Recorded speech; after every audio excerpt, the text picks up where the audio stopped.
On today's quick little video, I'm just gonna try to make this as quick as possible and to explain this to you as fast as possible. So we have three things on this triangle. This is called the exposure triangle. This is called a Domino's box, but not sponsored by the way, but this is called a exposure triangle. Up here we have our shutter speed. Why I put it up here? Because it's the most important in my opinion. It depends on what you're shooting at, if you're shooting video or photos and what kind of photos. But in my opinion, it's the most important. That's why I put it up here. Because you have to know that, look, tripod means longer shutter speed is allowed, and no handheld means you can get away with much faster, but not with much slower. Down here we have our f-stop that controls shallow depth of field. It's the second most important in my opinion, because both of these, they control light. Well, all three of these control light. But these don't ruin your image. ISO is more like a tool. Once you set this to your preference, then you control your ISO. Like, look, okay, I love what this and this does together. ISO makes my image grainy, so that's why I put it as last. It's something you have to always think of as last.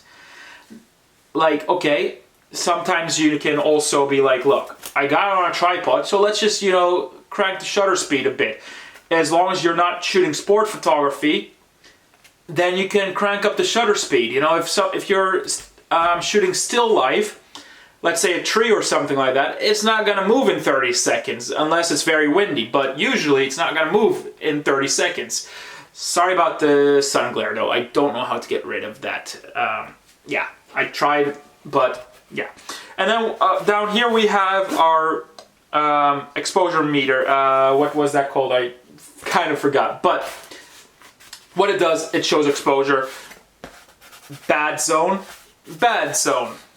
Perfect zone. If that's your whole image, like I'll show you, like here, that's the negative, that's the positive, meaning above that there's no more highlights. Below that there's no more shadows. What I like to do is look at the middle one and I put 1/3 stop below. That's usually what I like to keep my exposure for. And then usually you gotta also remember shadows are easier to bring back up over highlights. Once a highlight is blown out, it's near impossible to fix that. So go darker, don't go brighter. That's why I like to keep it like center, and then I put one bar over, which is called 1/3 of a stop over. Anyways, I hope that was helpful. I will make full in-depth videos on regarding every single 4 of these items, how to use it properly and stuff like that. I'll put a full in-depth video on all 4 of them. Anyways, I'll see you guys in the next video.